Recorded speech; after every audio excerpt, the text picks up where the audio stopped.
1948 के बाद से हम उत्थान, निर्माण और परिवर्तन का सफर फिर से एक बार शुरू करने के लिए अंतहीन गहराई में गिरते जा रहे हैं। बदकिस्मती से इस गहराई का कोई अंत नहीं है। साल दर साल बीतते जाते हैं और हम अपनी आजादी की कीमत अपना हार्ड मास देकर चुकाते रहते हैं। हम हर हद का बलिदान देने के लिए हमेशा तैयार रहते हैं। ऐसा कोई फिलिस्तीनी घर नहीं बचा है जहां स्वराज्य और आजादी का ख्वाब देखने के लिए कोई शहीद, कोई घायल या कोई कैदी ना हुआ हो। और हम अभी भी सुकून का इंतजार कर रहे हैं। सुकून हमारा नारा बन गया है, लेकिन सुकून मिला नहीं है। ऐसा लगता है जैसे इंतजार एक सब्र नाम के शख्स में तब्दील हुआ और फिर सब्र हमें इंतजार के साथ छोड़कर चला गया, जिसने हमें अभाव, उत्पीड़न और मायूसी सहने के लिए मजबूर किया है। नकबा के बाद से अब तक ना तो जंग रुके हैं, ना ही विद्रोह खत्म हुए हैं। क्या यह मुमकिन है कि 14 साल में हम 6 जंग लड़े? ठेकेदार हैं। ऐसा लगता है जैसे इस पूरे ब्रह्मांड के सारे हथियारों के लिए हम एक परीक्षण केंद्र बन गए हैं। क्या हमारा यही नसीब है कि हम इस घृणित संघर्ष में एक ऐसी भूमि पर जीते और मरते रहे जो कभी नहीं हटेगी, कभी नहीं मिटेगी, कभी नहीं बदलेगी, हमेशा के लिए थमी रहेगी, जबकि हम वो कब्जा करने वाले लोग और इस दुनिया का आखिरी शख्स अंततः गायब हो जाएंगे। सालों बाद हम सब इस जमीन के नीचे होंगे, यहां तक कि वो भी जो आज पैदा हुए हैं। जैसे संघर्ष उनका इंतजार कर रहा है, वो भी दर्द में जिएंगे और फिर चले जाएंगे। क्या हम फिलिस्तीनियों का नसीब पूरे पृथ्वी पर बिखर जाने को तय किया गया है और बाकी बचे लोग अपने मुल्क वापस लौटने का सपना देखते देखते या तो शहीद हो जाएंगे, गिरफ्तार कर लिए जाएंगे, जंग का दंश झेलेंगे या बेघर हो जाएंगे और पीड़ित गैर मुल्कियों की तरह मर जाएंगे। हमें हर रोज सैकड़ों की संख्या में टीवी स्क्रीन के सामने, दुनिया के सामने काटा जा रहा है और दुनिया कुछ नहीं करती सिवाय कुछ आजाद लोगों का जो हमारे लिए महसूस करते हैं और हमारे साथ एकजुटता में खड़े होते हैं और गजा पे जंग रोकने की मांग कर रहे हैं। 2009 से लेकर अब तक जयकारों का शोर थमा नहीं। हम मुश्किल से एक जंग से सांस ले पाते हैं कि एक नई, पहले से भी भयानक जंग शुरू हो जाती है और जंग सिसिफस के पत्थर की तरह चलती रहती है। हर बार वही तबाही, वही मौत और वही नतीजे होते हैं। 1 साल से हम इस विनाशकारी जंग का सामना कर रहे हैं। मुझे नहीं लगता इतिहास ने इससे बदतर कुछ देखा है। हजारों बच्चे, महिलाएं और बुजुर्ग शहीद हो चुके हैं। स्वास्थ्य मंत्रालय ने ऐलान किया है कि शहीदों की संख्या 40,000 से अधिक हो गई। 1 लाख से अधिक घायल हो गए और हजारों को गिरफ्तार कर लिया गया। और निश्चित रूप से स्वास्थ्य मंत्रालय की यह संख्या उन लोगों पर आधारित है जिनकी लाशें अस्पताल तक पहुंची, जिनकी लाशें उनके घरों के मलबे के नीचे दबी हुई हैं, सामूहिक कब्रों में दफन हैं और जो गुमशुदा हो गए हैं वो इस संख्या के बाहर है। सिर्फ खुदा ही जानता है कौन मरा और कौन जिंदा। जब से मैंने इस दुनिया को समझा है, मैंने वही खबरें, वही टिप्पणियां और वही बेकार वाक्य सुने। जैसे अरब कहां है, ये वाक्य मुझे बहुत परेशान करता है, क्योंकि नब्बा की शुरुआत से ही हम अरबों से अपील कर रहे हैं लेकिन कोई जवाब नहीं मिलता। हमें अब इसे रोक देना चाहिए और अपनी आजादी के लिए अन्य तरीकों की तलाश करनी चाहिए। इन अरबों या क्रूर कब्जा करने वालों के अलावा मैं और ज्यादा झुंझला जाता हूं जब इतने सारे नरसंहारों और हमारी जमीन पे कब्जे के बाद और 1948 से लेके अब तक हमारे लोगों के प्रति सजा, घृणा और नफरत के बावजूद हमें यह सिखाना पड़ता है कि कब्जा करने वाला हत्यारा और अपराधी है। सजा, गिरफ्तारी, विस्थापन और भूख। क्या कब्जा करने वालों ने क्रूरता का कोई रूप छोड़ा है? क्या उनके अत्याचार से कोई बच पाया है? चाहे बच्चे हो या बुजुर्ग, महिलाएं, पेड़ या पत्थर, यहां तक कि हवा और मिट्टी को भी कैंसरजनक यूरेनियम से दूषित कर दिया गया है। मुझे तो लगता है हमें एक नए दृष्टिकोण की आवश्यकता है, एक अलग विचारधारा जिससे हम जो कुछ भी हमारे पास बचा है उसे जोड़ सकें और ये सोच सकें कि हम अपनी आजादी कैसे प्राप्त कर सकते हैं।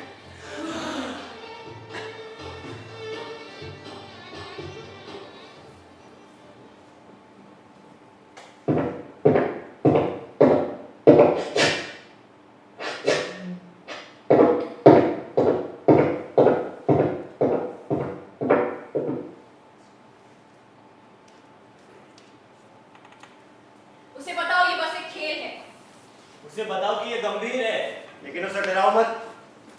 मत बताओ उसे कि वो उसे मार डालेंगे। उसे बताओ चुप रहना जरूरी है।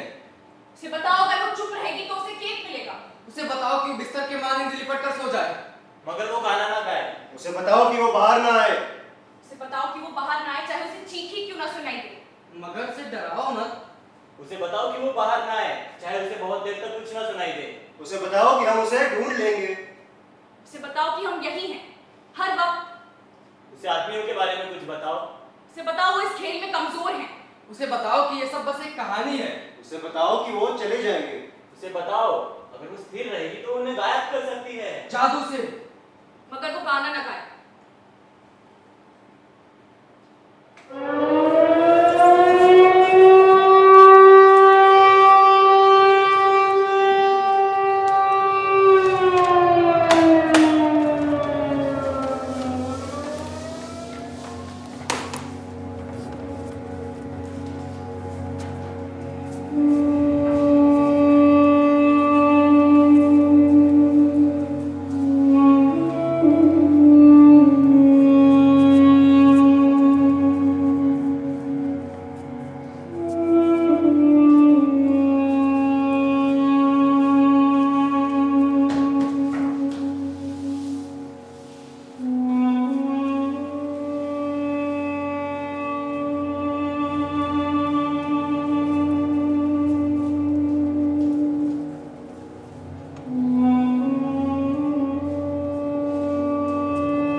मेरा दौड़ने का मन करता है, बहुत दौड़ने का मन करता है।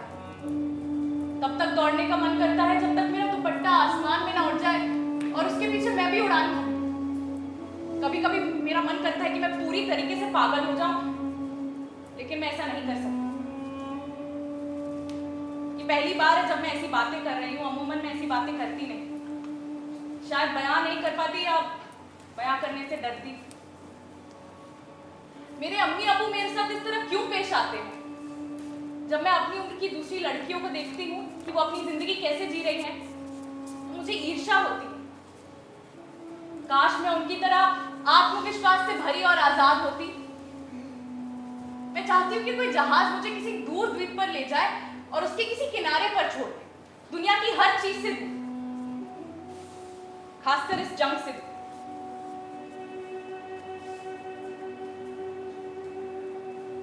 जंग से याद आया, सारी जंग एक तरफ और मेरी अम्मी एक तरफ।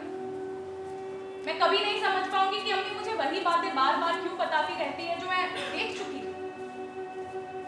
मैं और अम्मी बालकनी पर खड़े थे जब उन्होंने हमारे पड़ोसी के घर पर बमबारी की और हमारे पड़ोसी की मौत हो गई। हमने देखा कैसे उनके घर बर्बाद हो गए और कैसे सड़कों पे लाशों के ढेर लगने लगे। और फिर उनके परिवार के साथ क्या हुआ होगा ये तो आप खुद ही अंदाजा लगा सकते हैं।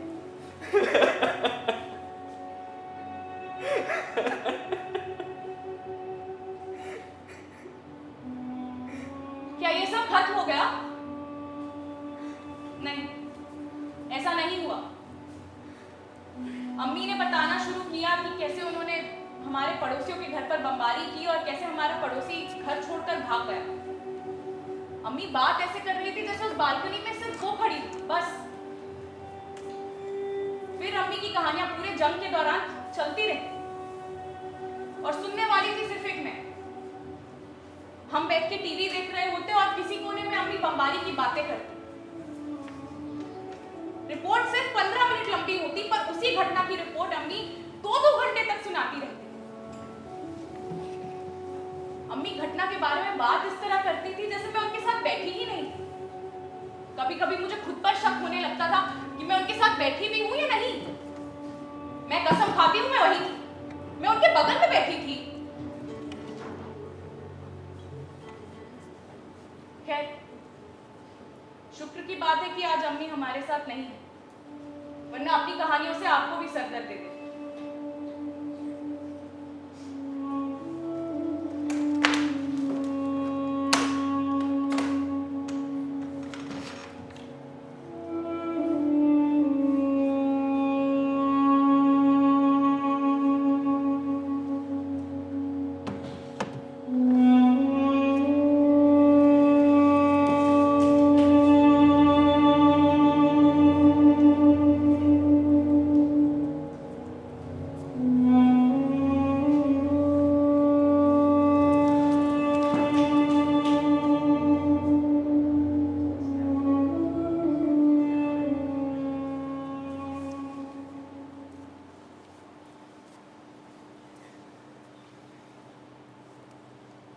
उसे बताओ ये उसके पूरे परिवार की तस्वीर है। उसे बताओ कि उसके चाचा मर गए। उसे मत बताओ कि उन्हें मार दिया गया। उसे बताओ कि उन्हें मार दिया गया। उसे डराओ मत। उसे बताओ कि उसकी दादी बहुत समझदार थी। उसे मत बताओ उनके साथ क्या हुआ। उसे बताओ कि वो बहादुर थी। उसे बताओ कि उन्होंने मुझे केक बनाना सिखाया। उसे मत बताओ उनके साथ क्या हुआ। उसे कुछ तो बताओ। उसे और बताना जब वो बड़ी हो जाए। उसे बताना कुछ लोग थे जो यहूदियों से नफरत करते थे। उसे मत बताना। उसे बताना अब ये सब खत्म हो चुका है। उसे बताना आज भी कुछ लोग यहूदियों से नफरत करते हैं। उसे बताना कुछ लोग यहूदियों से प्यार भी करते हैं। उसे बताना यहूदी या गैर यहूदी में फर्क ना करे। उसे और बताना जब वो बड़ी हो जाए। उसे बताना कितने लोग थे जब वो बड़ी हो जाए। उसे बताना ये सब उसके पैदाइश से पहले की बात है और अब उसे कोई खतरा नहीं है। उसे मत बताना कि खतरे की कोई बात भी है। उसे बताना हम उसे बेइंतहा मोहब्बत करते हैं। उसे बताना वो जमीन पे हो या जमीन दोस्त, उसका परिवार उससे मोहब्बत करता है। उसे बताना उसकी दादी को फक्र है उस पर।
बस 2 दिन और हम वापस आ जाएंगे। ये बात मैंने अपने परिवार वालों से कही और यही बात मेरे दादा हज फारस ने अपने बच्चों और मेरे अब्बू अम्मी से कही थी जब 1948 में उन्होंने घर से पलायन किया। मेरे अब्बू और मेरी अम्मी 60 साल से अधिक अपने इंतकाल तक इसी बात को दोहराती रही। बस 2 दिन और हम वापस आ जाएंगे। मेरे अब्बू हमेशा मेरे घर के आंगन में लगे अंजीर के पेड़ के बारे में बताते थे कि वो कितना स्वादिष्ट था, उसके जैसा मीठा कुछ भी नहीं।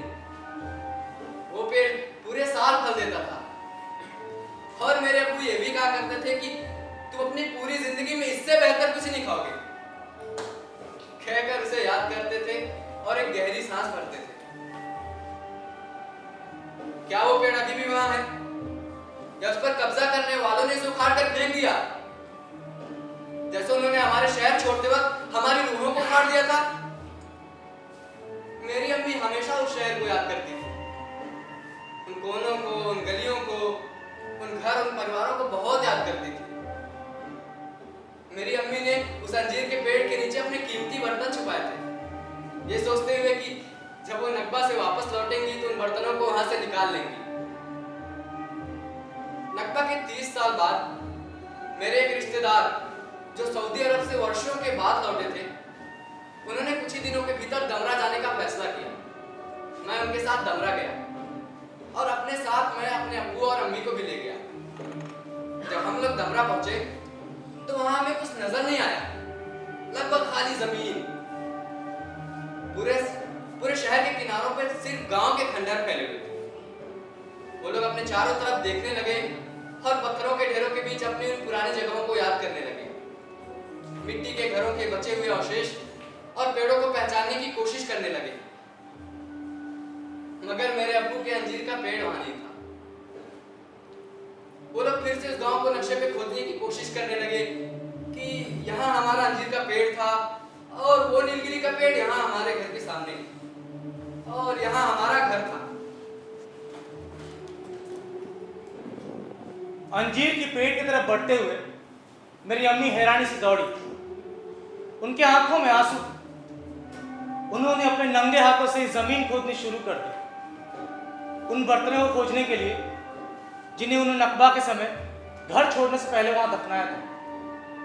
उस जगह को खोदते हुए उन्होंने कई गड्ढे कर डाले, पर उन्हें कुछ नहीं मिला। उस समय वहां बस हताशा, आंसू, टूटे हुए दिल और खामोशी थी। मैं वहां खड़े होकर उन्हें देख रहा था और यह समझने की नाकाम कोशिश कर रहा था कि वो कितनी बड़ी तबाही का सामना कर चुके थे। मुझे बस इस बात का दुख था कि मेरी अब्बू को उनके पेड़ और मेरी अम्मी को उनके बर्तन नहीं मिले। हम बस में बैठे और घर लौट आए। रास्ते में मेरे अब्बू हमें अंजीर के पेड़ के बारे में बताते रहे और मेरी अम्मी हमें बर्तनों के बारे में बात करते रहे। बस 2 दिन और हम वापस आ जाएं। जंग शुरू हुए काफी दिन हो गए और हम केवल अपना घर लौटने का सपना देख रहे हैं और हर दिन युद्ध विराम की खबरें सुनते हैं जो कभी सच नहीं हुई। समय बहुत लंबा हो गया, दिन लंबे हो गए और आते और भी लंबे। हम हर वक्त बस एक ही चीज के इर्द-गिर्द घूमते रहते हैं, अपने परिवार वालों के लिए खाने का इंतजाम करना और अपनी घर वापसी की राह देखना। हम अपने मोबाइल फोन पर अपना घर देखते हैं, हम जूम करके रसोई की बारीकियों को देखते हैं और बेडरूम की यूं ही खींची हुई कुछ तस्वीरों को। हर आज बीते हुए कल से बहुत अलग होता है। बस 2 दिन और हम वापस आ जाएंगे। जब मेरे पिताजी मुझसे कहते थे तो मैं खुद से पूछता था, क्या वो इतने नादान है? क्या उन्होंने ये नहीं समझा कि ये जंग है, ये कब्जा है और घर वापसी बहुत लंबा समय लगेगा? क्या हम भी उस जंग में फंस गए हैं या हम जल्दी अपने घर लौट आएंगे? जरूरी सवाल तो यह है कि क्या घर अब भी खड़े हैं और हमारा शहर अब भी मौजूद है? बस 2 दिन और हम वापस आ जाएंगे।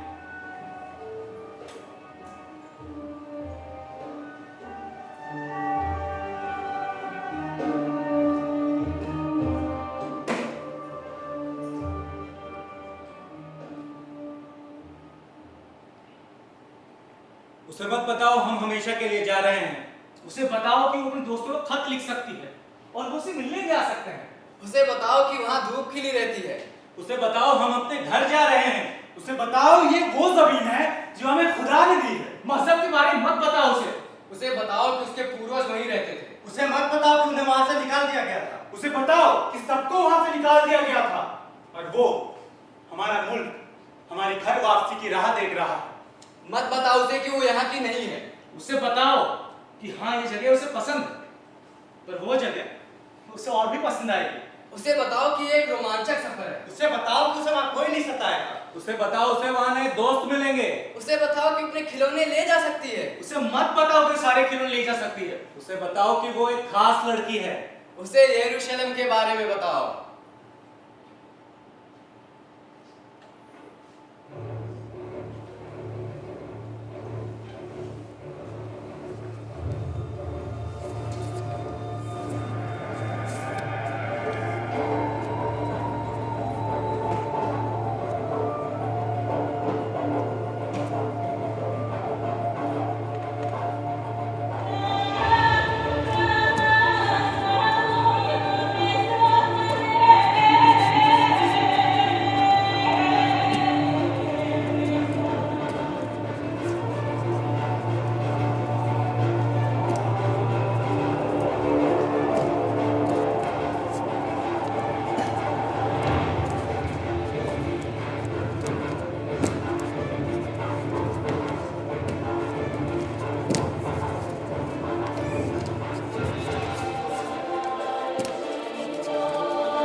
गज़ा के बारे में जो चीज़ मुझे सबसे ज़्यादा पसंद है वो ये है कि ये अन्य देशों की तरह नहीं है।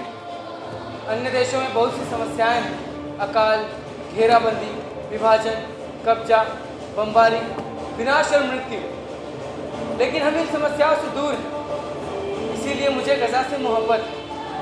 विशेषकर यहाँ की सड़कें और नालियाँ साफ हैं, यहाँ के लोग एक दूसरे से प्यार करते हैं, कीमतें कम हैं, हर कोई खुश है। यहाँ की मछलियाँ स्वस्थ हैं और नालियों में नहीं तैरती। और मैं निश्चित रूप से भूख, गरीबी या दिल का दौरा पड़ने से नहीं मरूंगा जिससे मेरे आधे रिश्तेदार मर गए, क्योंकि मैं बहुत खुश हूँ। मैं आप सबसे एक राज की बात साझा करना चाहता हूँ जिसे मैंने अपने सीने में दबा रखा है। पैदा होने के बाद से जब से मैंने बोलना शुरू किया तब से ही कहने में झिझक महसूस करता रहा हूँ। मेरे प्यारे लोगों, राज की बात यह है, मैं गज़ा पर युद्ध का कारण हूँ। आप आश्चर्यचकित हो सकते हैं कि क्यों? क्योंकि मैंने आज तक ऐसा कोई सपना नहीं देखा जो सच ना हुआ हो। युद्ध से एक रात पहले मैंने सपना देखा कि हमारे घर पर बमबारी की गई और मैं अकेला जीवित बचा। अगले दिन 11:25 पर गज़ा पर हवाई हमले शुरू हो गए। युद्ध में मुझे पहला झटका तो तब लगा जब स्कूल का बलवान शिक्षक, गणित का शिक्षक, पहले ही सेकंड में डर के मारे मेज के नीचे छिप गया। ये देख के मैं बोला, अब जब बलवान शिक्षक के डर के मारे मेज के नीचे छिप जाए तो हम क्या करें? मैं चिल्लाने लगा, मेरे साथ सभी चिल्लाने लगे। मैं अपने घर के लिए चीख रहा था जिसके बारे में मुझे पूरा यकीन था कि वो तबाह हो गया होगा और मेरा पूरा परिवार शहीद हो चुका होगा। मैं जल्द अपने घर, अपने परिवार के पास में जाना चाहता था। मैंने 2 घंटे तक की किसी कार के आने का इंतजार किया और आखिर में मैं पैदल ही घर चला गया।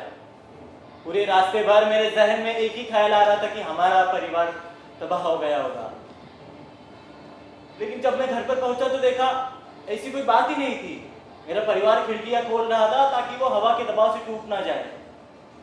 लेकिन मैं आज भी डरता हूं कि न जाने कब वो हमारे घर पर बमबारी कर दे। इसीलिए, और आप मेरी अम्मी से भी पूछ सकते हैं, मैं अपने नीचे 3 गद्दे रखकर सोता हूं ताकि जब भी बमबारी हो तो गद्दे बम के असर को कम कर दे और मुझे कुछ ना हो। मुझे सपने देखने से नफरत है, पर सपने हमारे काबू में नहीं होते हैं। मुझे ऐसा लगता है कि युद्ध से पहले का मैं, युद्ध के बाद के मैं से बिल्कुल अलग है, जो कि एक नया इंसान है और जिसे मैं खोजने की कोशिश कर रहा हूं।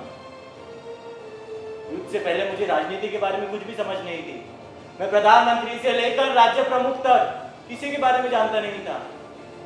मैंने कभी खबरें नहीं सुनी, लेकिन आज मैं राजनीतिक विश्लेषक बन गया हूं। सुबह अल जजीरा और शाम को mid day, harvest of the day, harvest of the life, मैंने इन तमाम प्रोग्राम्स को फॉलो करना और इन पर गुफ्तगू करना शुरू कर दिया है।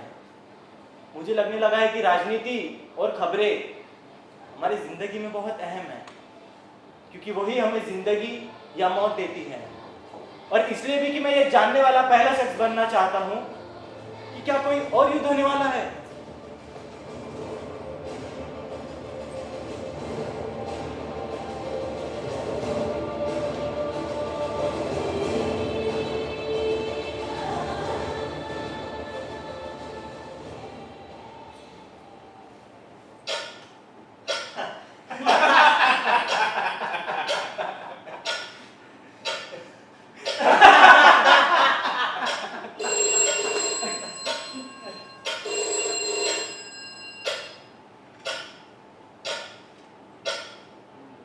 उन्हें बताओ सरकारें चिंतित हैं।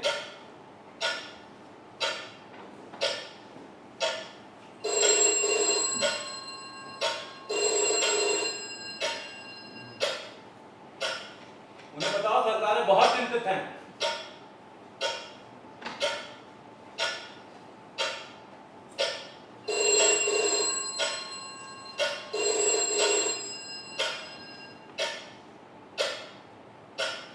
उन्हें बताओ सरकारें चिंतित हैं। उन्हें बताओ, उन्हें बताओ सुबह की कॉफी बहुत कड़वी थी। उन्हें बताओ ऑफिस की कालीन पे धूल दिख रही। उन्हें बताओ एसी का टेम्परेचर कम रखें, बाहर बहुत गर्मी है।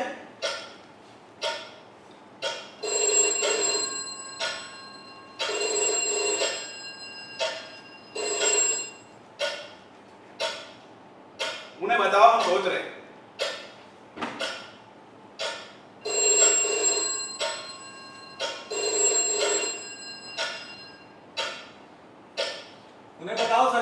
पहुंच रही हैं।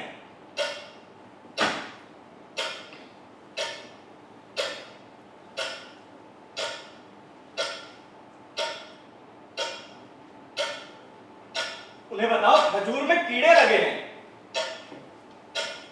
उन्हें बताओ कि सेब मीठे नहीं आ रहे। उन्हें बताओ अंगूर खट्टे आ रहे हैं।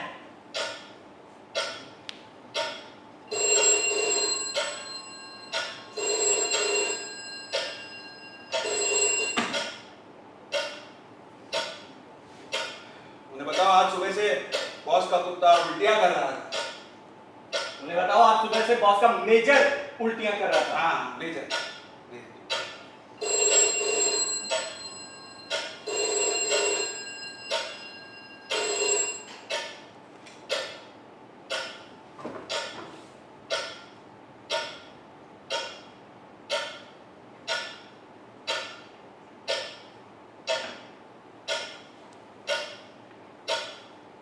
बॉस का मेजर मर गया।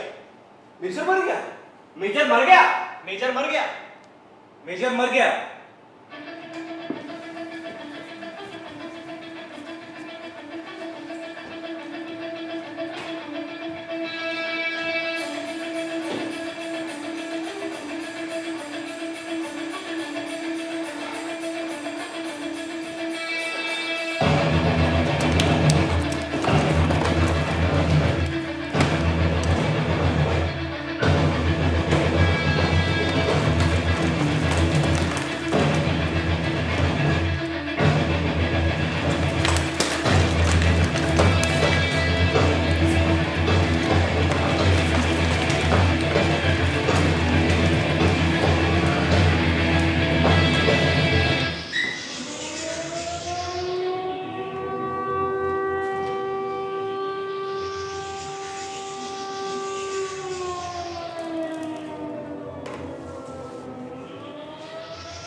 डरो मत, ये तो बस ऐसे ही गोलीबारी की आवाज है।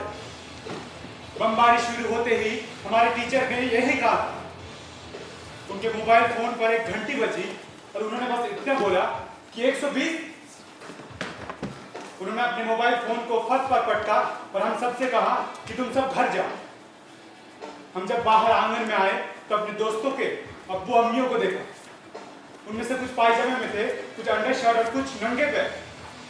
हम बहुत डर गए।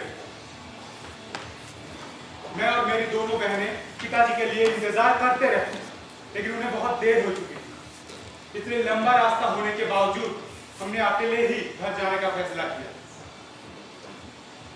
रास्ते में मैंने पहली बार कुछ देखा। एक शहीद को फिलिस्तीन के झंडे में लिपटे ताबूत पर ले जाया जा रहा था। उसके चारों ओर बैनर थे और लोग रो रहे थे। लेकिन अजीब बात यह थी कि जनाजे में मुश्किल से 30 लोग शामिल थे। आमतौर पर शहीदों के जनाजे में हजारों लोग होते हैं। तब मुझे लगा कि सचमुच देश पर कोई बड़ी आपदा आई। मैं पिताजी के लिए डर गया। मैं नहीं चाहता था वो हमें लेने आए, क्योंकि मुझे डर था कहीं वो भी रॉकेट के चपेट में ना आ जाए। मुझे मरने से डर लगता था और मैं मरना नहीं चाहता था। मुझे डर था कहीं मैं भी जनाजे में पहुंच जाऊं और जनाजे में जाके मर जाऊं। और क्या होगा अगर जनाजे में कोई नहीं आया तो? मैं घर की ओर भागने लगा। मेरे चारों ओर लोग ऐसे दौड़ रहे थे जैसे कोई कयामत आ गई। किसी को नहीं पता था वो कहां जा रहे थे, क्योंकि रॉकेट की आवाज बंद ही नहीं हो रही थी। हर कुछ सेकंड में एक रॉकेट गिरता था और जमीन को दहला देता था। मुझे लगा कि ये सड़कें वो सड़कें नहीं, ना ही लोग वो लोग। अजीब दृश्य, आवाजें और गंध। युद्ध के बाद मेरे अंदर बहुत सारी चीजें बदल गई। मुझे बाथरूम जाने से नफरत होने लगी थी। जैसे ही मैं बाथरूम जाता मैं दौड़कर बाहर आ जाता, क्योंकि युद्ध के दौरान हर समय मुझे डर रहता था कि जब मैं बाथरूम में हूं तब वो हमारे घर पर रॉकेट न छोड़ दे। वहां पर कोई एक व्यक्ति निशाना लगाकर बैठा होगा और बाकी आप जानते हैं। मुझे स्कूल में सुबह की लाइन से भी नफरत होने लगी थी। जब युद्ध शुरू हुआ तब मैं लाइन में था, और इसीलिए आज मुझे लगता है कि लाइन का हर मिनट डर और चिंता के कई घंटों के बराबर है। मेरे लिए सारा स्कूल एक तरफ है और लाइन दूसरी। मुझे डरावने सपने आने लगे हैं। पूरी रात मेरे भीतर नींद और बुरे सपनों के डर के बीच संघर्ष चलते रहता है। नींद मेरी पलकों के पीछे छिपा हुआ एक दैत्य बन गई है। मैं सुबह तक वैसे ही पड़ा रहता हूं। मुझे नहीं पता कि मैं कब सोया और कब उठा। गजा के लोग हर चीज से वंचित हैं। मैं कलाकार बनना चाहता हूं, मगर मुझे लगता है कि गजा मेरी इस प्रतिभा से भी वंचित ही रह जाएगा। मेरी इच्छा है कि मैं एक सभ्य और लोकतांत्रिक समाज में शांति से रह सकूं, जहां 20 एक सिनेमा हॉल्स हो और मैं फिल्में देखता रहूं और अपनी कल्पनाओं और अपने सपने की उड़ान भरता रहूं।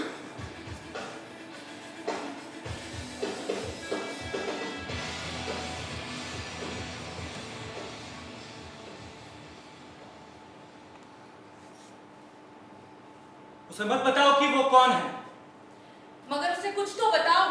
उसे बताओ वो अरबी बंजारे हैं, वो घूमते रहते हैं। उसे रेगिस्तान के मेले वाले ऊँटों और खजूरों के बारे में बताओ। उसे बताओ वो तंबुओं में रहते हैं। उसे बताओ ये उनका घर नहीं था। नहीं, घर नहीं। उसे घर के बारे में मत बताओ। उसे बताओ कि वो जा रहे हैं। उसे मत बताओ कि वो उसे पसंद नहीं करते। उसे बताओ कि होशियार रहे।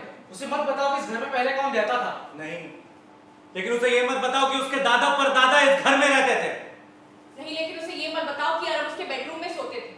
उसे बताओ कि उनके साथ बदतमीजी ना करे। उसे बताओ कि डरने की बात नहीं है। उसे मत बताओ कि बच्चों के साथ खेल नहीं सकती। उसे मत बताओ कि वो उन्हें घर बुला सकती है। उसे बताओ उनके बहुत सारे दोस्त और रिश्तेदार हैं। उसे बताओ मीलों दूर तक उनकी अपनी जमीनें हैं। उसे बताओ ये हमारी वादाशुदा जमीन है। उसे मत बताओ कि उन्होंने कहा था कि यहाँ कोई रहता नहीं था। उन्हें मत बताओ कि अगर हमें मालूम होता तो हम कभी ना आते। उसे बताओ कि शायद हम इसे आपस में बांट सकते हैं।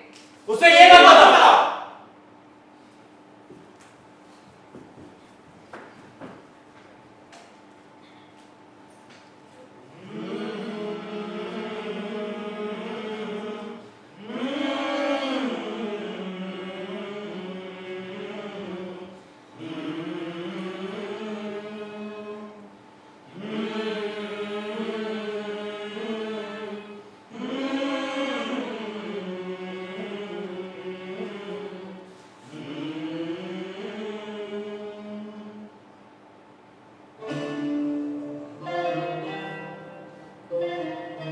दिन के सारे पहर में मुझे 12 बजे की दोपहर पसंद नहीं। हर बार परीक्षा शुरू होने पे मुझे लगता है कि युद्ध फिर से शुरू हो जाएगा।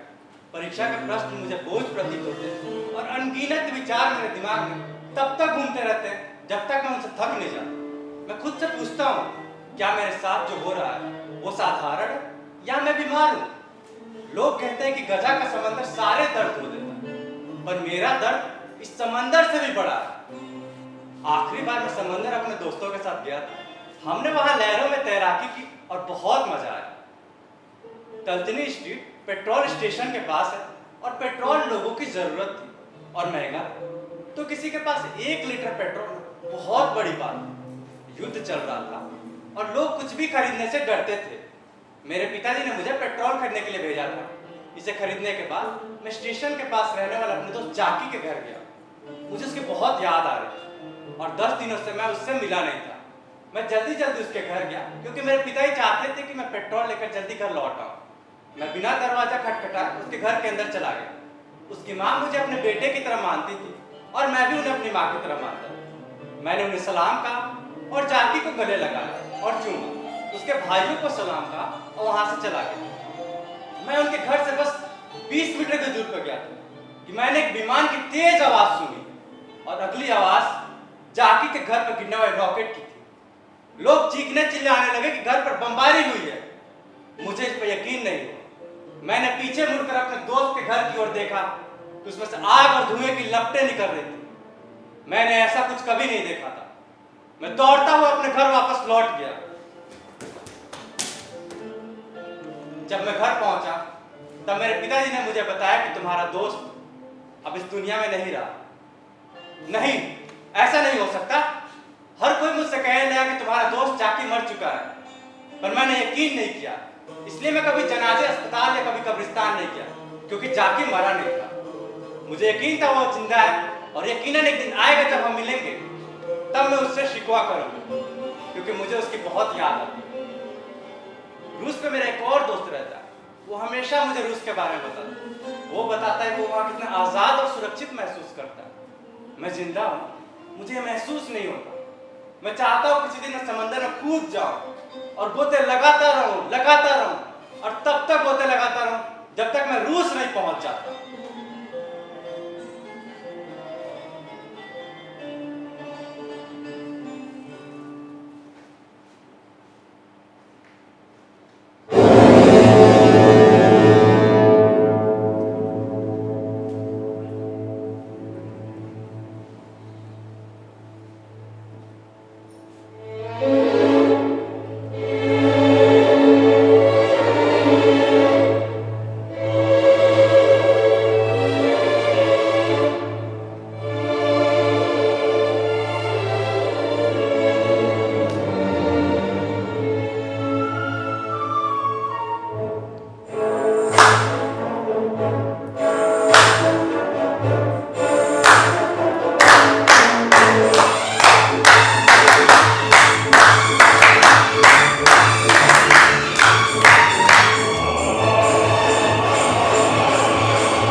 उसे बताओ कि हम जीत गए हैं। उसे बताओ कि उसका भाई बहादुर है। उसे बताओ कि उनकी सेनाएं कितनी बड़ी हैं। उसे बताओ कि हमने उन्हें वापस धकेल दिया है। उसे बताओ कि हम यहाँ के हैं। उसे बताओ कि अब नई जमीन पर हमारा हक है।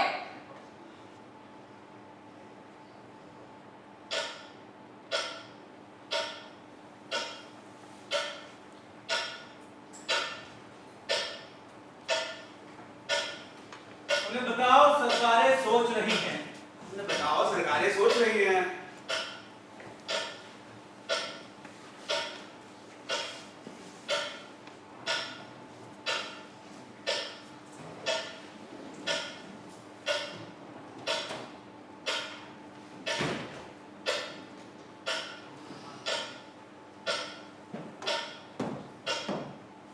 उन्हें बताओ खिड़कियों के शीशे साफ करें। मुझे बताओ खिड़कियों पे टंगे पर्दे दीवारों से मेल नहीं खाते। उन्हें बताओ उनसे पूछे कि इन खिड़कियों में बाहर से अंदर का दिखता है क्या? मुझे बताओ कि वाली से कहें कि अपना काम ढंग से करे। उन्हें बताओ हरी घास पर गाड़ी ना खड़ी करे। उन्हें बताओ कि सिर्फ गाड़ियों को ही अंदर आने दे।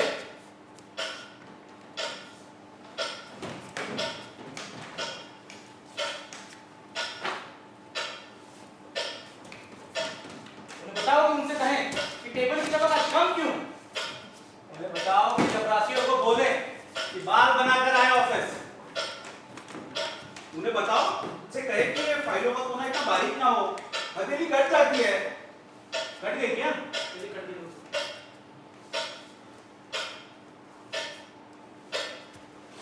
उन्हें बताओ कि दस्तरखान की कालीन बिल्कुल सफेद होनी चाहिए। उन्हें बताओ कि बावर्ची से कहें कि कल की तरह खाने में नमक ज्यादा ना हो। उन्हें बताओ जनता के लिए मीटिंग में बड़े फैसले लिए जाएंगे।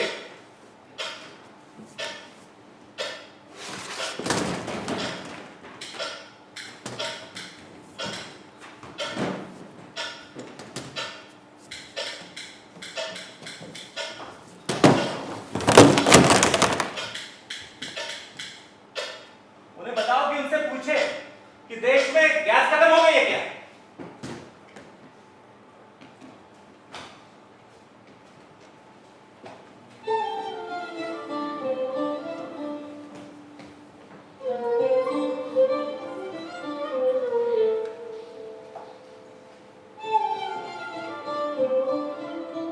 मैं गजा से हूँ। मैंने कभी समंदर नहीं देखा। समंदर यहाँ से बस 40 किलोमीटर दूर है, लेकिन मैं वहां जा नहीं सकता।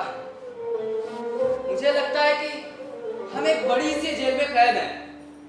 ना तो हम बाहर जा सकते हैं और ना ही हम अंदर आ सकते हैं। ये जीना जीना नहीं, ये तो कुछ और ही है जिसे मैं आपसे बयान नहीं कर सकता। मैं पढ़ना चाहता हूँ और कुछ बनना चाहता हूँ, लेकिन मुझे पता नहीं है कभी हो भी पाएगा या नहीं। हर बार जब मैं बम की आवाज सुनता हूँ तो मुझे हमेशा लगता है कि शायद ये मेरा आखिरी पल है। हर वक्त डरा रहता हूँ मैं। रात को शोर की वजह से मैं सो नहीं पाता, और सोता हूँ तो बुरे सपने आते हैं। सपनों में मैं बस भागता हूँ और भागता ही रहता हूँ, मगर कहीं पहुंच नहीं पाता। मैंने पिछले ही साल अपने भाई को खो दिया। वो सिर्फ 16 साल का था। वो अपने दोस्तों के साथ फुटबॉल खेल रहा था जब उसके ऊपर बम गिर गया। मुझे नहीं पता ऐसा क्यों हुआ। वो तो सिर्फ एक बच्चा था, और हम सब यहाँ सिर्फ बच्चे ही तो हैं। हमने ये जिंदगी नहीं चुनी थी, और गजा में पैदा होना हमारा फैसला नहीं था, मगर फिर भी हम यहाँ हैं, और हर रोज हमें इसी के साथ जीना पड़ता है। कभी कभी मैं सोचता हूँ अगर मैं कहीं और पैदा हुआ होता तो मेरी जिंदगी कैसी होती। एक ऐसी जगह जो महफूज होती, जहाँ मैं बिना डरे स्कूल जा सकता, बिना बम की आवाज़ सुने खेल सकता, और रात को बिना बुरे सपने देखे सो सकता। लेकिन ये सब बस सपना, हकीकत इससे बहुत अलग। मुझे अभी भी याद है जब ये सब शुरू नहीं हुआ था। मेरे दादाजी गजा के बारे में कहानियां सुनाया करते। वो खूबसूरत समंदर, वो चहल पहल भरे बाजार, और एक समाज का जिक्र किया करते थे जो बहुत खुश था, उम्मीदों से भरा हुआ था। आज वो कहानियां किसी और दुनिया की लगती हैं, एक ऐसी दुनिया जो शायद मेरी कल्पनाओं से परे है।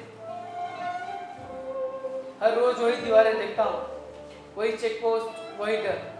ऐसा लगता है जैसे समय रुक सा गया है, लेकिन सारी दुनिया आगे बढ़ती जा रही है। दुनिया हमें सिर्फ अखबारों की सुर्खियों, गिनती और खबरों के रूप में जानती है, लेकिन हम उससे ज्यादा हैं। हम में सपने, उम्मीदें और अमन से जीने की इच्छा है। मैं उम्मीद करता हूँ कि एक दिन गजा से निकल के मैं पूरी दुनिया देख पाऊंगा। मैं समंदर देखना चाहता हूँ, ताज़ी हवा में सांस लेना चाहता हूँ। मैं एक आम जिंदगी जीना चाहता हूँ जिसे दुनिया के बाकी बच्चे जीते हैं। क्या ये कभी हो सकता है?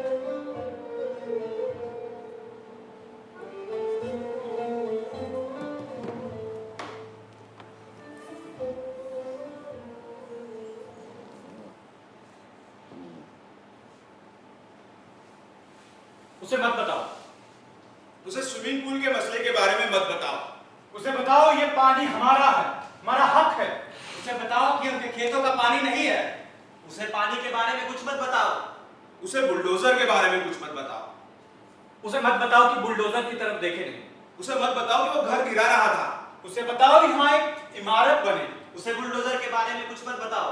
उसे चेक पॉइंट पर लगी लंबी कतार के बारे में मत बताओ। उसे बताओ कि हम जल्दी वहां पहुंच जाएंगे। उसे ऐसा कुछ मत बताओ जो वो ना पूछे। उसे मत बताओ कि लड़की को गोली मारी गई है। उसे कुछ मत बताओ। उसे बताओ हम रेगिस्तान में नई फसलें बो रहे हैं। उसे जैतून के पेड़ों के बारे में मत बताओ। उसे बताओ हम जंगल में नए शहर बसाएंगे। उसे मत बताओ कि वो पत्थर फेंकते हैं। उसे बताओ उनका मुकाबला टैंकों से नहीं हो सकता। उसे ये मत बताओ। उसे मत बताओ कि दुकानों में बम फोड़े गए। उसे बताओ कि दुकानों में बम फोड़े गए। उसे बताओ कि वो सतर्क रहे। उसे डराओ मत। उसे बताओ कि हमें महफूज रहने के लिए सिर्फ एक दीवार की जरूरत है। उसे बताओ कि वो हमें समंदर की तरफ खदेड़ना चाहते हैं। उसे बताओ कि ऐसा नहीं है। उसे बताओ कि वो हमें समंदर की तरफ खदेड़ना चाहते हैं। उसे बताओ हम उनसे ज्यादा लोग मार गिराएंगे। उसे ये मत बताओ। उसे बताओ कि हम ज्यादा ताकतवर हैं। उसे बताओ कि पहला हक हमारा है। उसे बताओ वो हिंसा के अलावा और कुछ नहीं समझते हैं। उसे बताओ कि हम अमन चाहते हैं। उसे बताओ हम स्विमिंग करने जा रहे हैं।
जब भी कोई मुझसे गजा के बारे में पूछता है तो मैं खामोश हो जाता हूँ। मेरे शब्द मुझसे नजरें चुराने लगते हैं। क्यों? शायद इसलिए कि यहाँ जो कुछ भी हो रहा है वो बहुत ही खौफनाक है। आज सुबह सुबह ही मैं और मेरा परिवार एक वहशी मिसाइल के चमत्कारिक रूप से बच गए, जिसने मेरे पड़ोसी का घर तबाह कर दिया और उनका मलबा हमारे घर पर आ गया। यह शायद इसलिए कि मुझे ऐसा लगता है कि जो तस्वीरें मैं देख रहा हूं वो सभी शब्दों से बेहतर हैं, या इसलिए कि मुझे अब कुछ कहने की जरूरत महसूस नहीं होती, खासकर तब जब 75 सालों से हम रोजाना हत्या, घेराबंदी, भुखमरी और आतंकवाद का सामना कर रहे हैं और हमें कोई जवाब नहीं मिलता। नाटककारों के रूप में हम जानते हैं कि सबसे क्रूर नाटकीय त्रासदियों में से एक एंटीगिनी है, जिसमें राजा क्रियोन एंटीगिनी के भाई को दफनाने से इनकार करता है और यहीं से उनके बीच संवाद इस बात पर केंद्रित होता है कि इंसान होने का क्या मतलब है, सम्मान, मूल्य और अधिकार क्या होते हैं, यहाँ तक कि मौत के बाद भी। जब एंटीगिनी अपने भाई की लाश को अपने सामने पाती है तो उसे बिना दफनाए नहीं जा पाती, जबकि कल के बैप्टिस्ट अस्पताल के बमबारी के बाद हमने जो जिस्म देखे उसमें ना सर, न हाथ और न पैर थे। ये है हमारे युग की नई त्रासदी।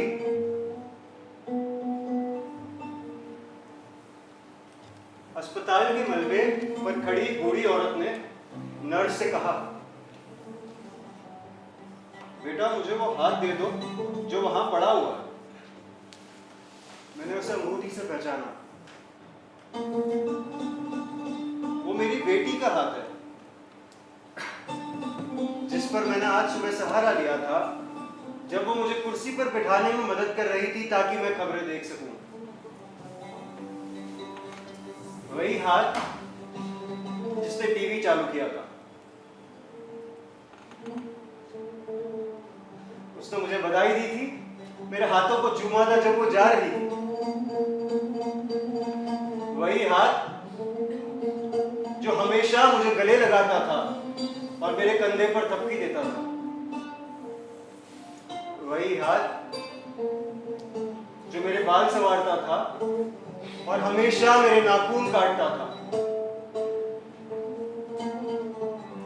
वही हाथ मेरे बेटे, मेरे अंतिम दिनों में मेरी सारी ताकत की वजह था।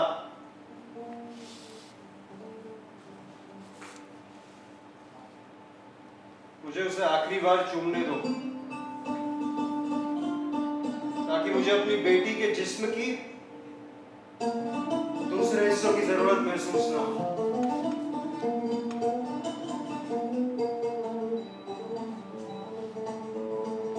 मुझे नहीं पता कि मैं और क्या बताऊं।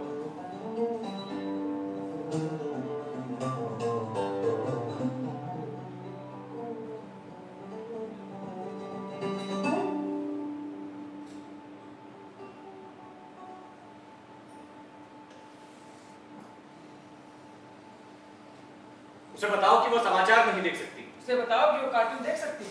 उसे बताओ कि वो देर रात तक जाकर फ्रेंड्स देख सकती है। उसे बताओ कि वो रॉकेट से हमला कर रहे हैं। उसे डराओ मत। उसे बताओ कि हमारे कुछ ही लोग मारे गए। उसे बताओ हमारी सेना हमारी रक्षा के लिए आ गई है। उसे मत बताओ कि उसके भाई ने सेना में जाने से इनकार कर दिया। उसे मत बताओ कि कितने लोग मारे गए। उसे बताओ कि हमास के लड़ाके मारे गए। उसे बताओ वो आतंकवादी हैं। उसे बताओ वो नीच और गिरे हुए। उसे मत बताओ। उसे बताओ उन परिवारों के बारे में जिनकी लड़कियों को मार दिया गया। उसे बताओ कि जो वो टीवी पर देखती है उस पर यकीन ना करे। उसे बताओ कि हमारी गलती से कुछ बच्चों की जान चली गई। उसे सेना के बारे में कुछ मत बताओ। उसे बताओ, उसे सेना के बारे में बताओ। उसे बताओ कि उसे सेना पर गर्व होना चाहिए। उसे उन मरहूम लड़कियों के परिवारों के बारे में बताओ। उसे उनके नाम बताओ, उसे सब कुछ बताओ। और क्यों नहीं, जब सारी दुनिया सब कुछ जानती है तो वो क्यों ना जाने। उसे पूछो माँ जो मरे हुए बच्चे हैं क्या उसने उन बच्चों को देखा। उसे बताओ उसे शर्मिंदा होने की कोई जरूरत नहीं। उसे बताओ उन्होंने खुद ही ऐसा किया। उसे बताओ वो चाहते हैं कि उनके बच्चे मारे जाए ताकि लोग उन पर तरस खाएं। उसे बताओ मुझे उन पर तरस नहीं आता। उसे बताओ वो भी उन पर तरस ना खाए। उसे बताओ हमें अपने आप पर तरस आना चाहिए। उसे बताओ वो हमारा दुख नहीं समझ सकते।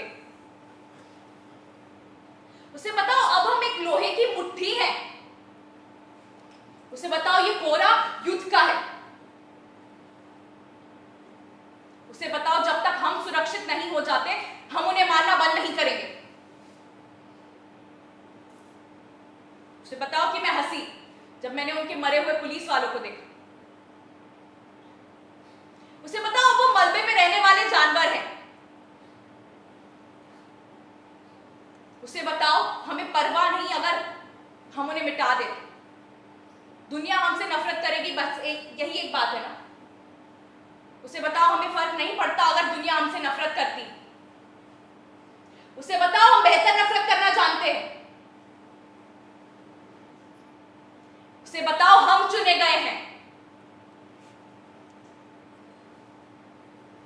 उसे बताओ कि जब मैंने उनके खून से लिपटे हुए बच्चे को देखा तो मैंने क्या महसूस किया। उसे बताओ मुझे बस इस बात की खुशी थी कि वो बच्चा वो नहीं थी।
जंग खत्म हो जाएगी,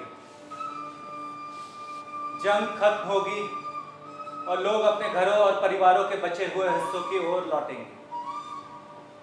बच्चे अपने स्कूलों में लौटेंगे। स्कूलों के मैदानों से खून और शरीर के टुकड़ों को साफ करने के बाद हमारे पड़ोसी हर सुबह अपनी दुकानें खोलने जाएंगे, लेकिन उसकी दुकान की सबसे महत्वपूर्ण चीज फ्रिज अब नहीं होगी, क्योंकि बिजली के खंभों और बुनियादी ढांचे जैसे सड़कें, फुटपाथ और नालियों को नष्ट कर दिया गया।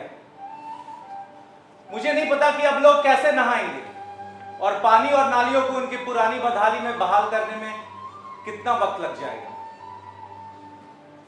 जंग खत्म होगी और किसान अपने खेतों में लौटेंगे, टैंकों के निशान हटाने। चालक अपनी गाड़ियों में लौटेंगे और मलबे के बीच से निकलने के लिए नए रास्तों की तलाश करेंगे। जंग खत्म हो जाएगी और शायद हम सालों बाद अपनी टूटी हुई इमारतों, स्कूलों, कॉलेजों और टावरों को पहले से बेहतर बना पाएंगे। लेकिन लोग वैसे नहीं लौटेंगे जैसे वो थे, क्योंकि इस जंग ने हमसे हमारे बच्चों, दोस्तों और पड़ोसियों को हमसे छीन लिया है। इस जंग ने हमसे हमारी रूह को जुदा कर दिया है और कुछ इंतजारों के साथ छोड़ दिया है। जंग खत्म होने का इंतजार, रोजाना मौत के रुकने का इंतजार, धीरे धीरे मौत की तरफ बढ़ने का इंतजार, जिन्हें पूरी जिंदगी भुलाना असंभव होगा। हमारी यादों और हमारी भाषाओं में विस्थापन, घर वापसी का सपना और नकबा का ही जिक्र मिलेगा। हम बातचीत करते हुए ये भूल जाएंगे कि हम पहले नकबा की बात कर रहे थे या दूसरे की, 1948 के पहले गांव लौटने की या गजा लौटने की। मगर हमें वो लफ्ज ढूंढने में मुश्किल नहीं होंगे जो सालों बाद हम अपने बच्चों को कहानी सुनाते समय समझा सकें कि हम पहले नकबा की बात कर रहे थे, दूसरे की, या खुदा ना करे तीसरे की। हजारों माएं अपने उन बच्चों का इंतजार करेंगी जो कभी वापस नहीं आएंगे। हमारा पड़ोसी वक्त से पहले बूढ़ा हो जाएगा क्योंकि उसने अपने इकलौते बेटे को खो दिया, जिसे उसका बुढ़ापे में ख्याल रखना था। रातों में बच्चों की चीखें बेहिसाब वक्त तक जारी रहेंगी। हजारों बच्चे, महिलाएं और जवान जिन्होंने अपने पंजर खो दिए, अपनी बाकी की जिंदगी अपाहिज होने का दर्द सहते हुए बिताएंगे। जंग खत्म हो जाएगी, मगर हम उन महामारियों और बीमारियों का सामना करते रहेंगे जो इनसे पैदा हुई। जंग जमीन पर खत्म हो जाएगी, लेकिन हमारी यादों, दिलों और रूहों में कभी खत्म नहीं होगी। निश्चित रूप से कुछ भी वैसा नहीं लौटेगा जैसा पहले था। जंग ने सब कुछ जाहिर कर दिया है। इसने ना सिर्फ बुनियादी ढांचे बल्कि लोगों की नीयत, उनकी वफादारी और ईमानदारी से भी पर्दा उठाया। जंग खत्म हो जाएगी, पर लोग किसी भी स्तर पर पहले जैसे नहीं रहेंगे। जंग जमीन पर खत्म हो जाएगी, मगर हमारे अंदर कभी खत्म नहीं होगी।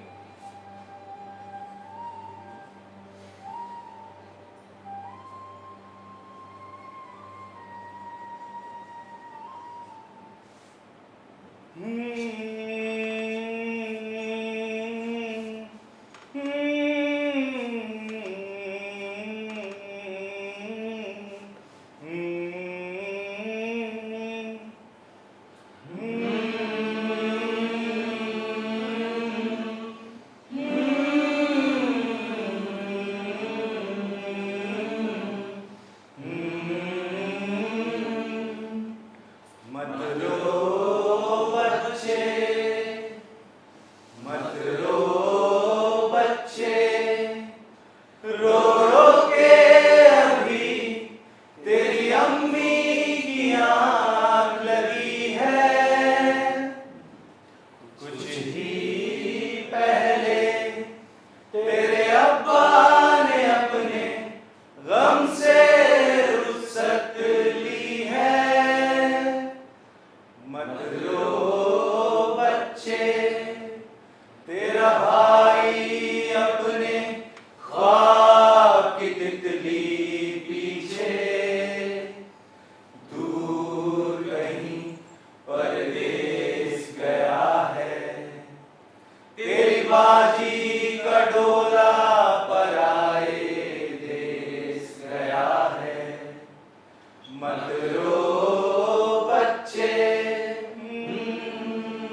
तेरे आंगन में मुर्दा सूरज नहला के गए हैं, तेरे आंगन में मुर्दा चंद्रमा दफना के गए हैं। मत रो बच्चे,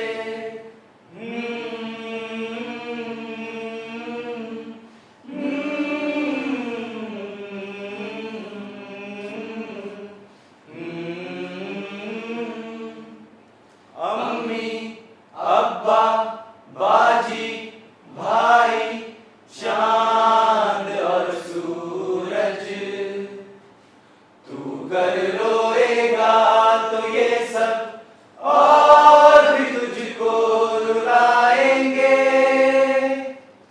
तू मुस्काएगा तो ये सब सारे एक दिन भेस बदल कर तुझसे खेलने लौट आएंगे।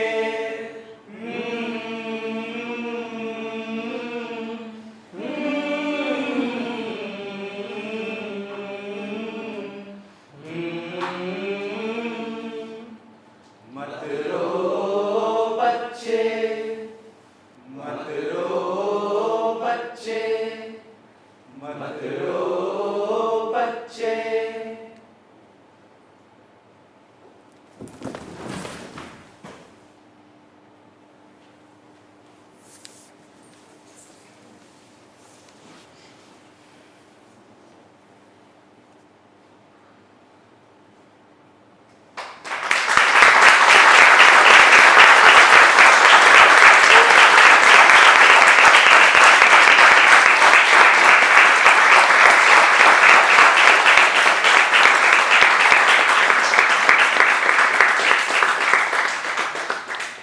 We hope you really love this show, and I want to share one fun fact with you guys.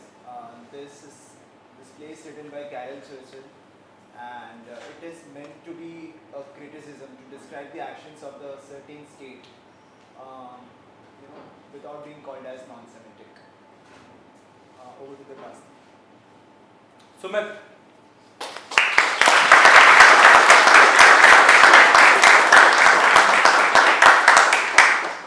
Rishabh,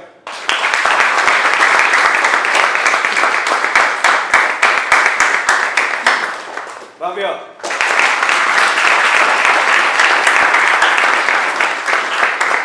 Sachin,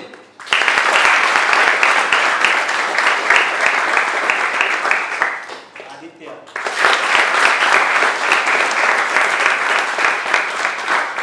अनुपितिस,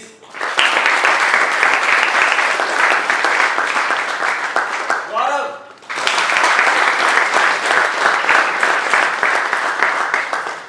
Arnab,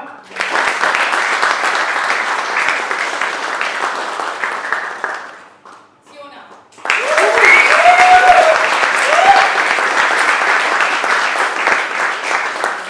Parikshit Yadav,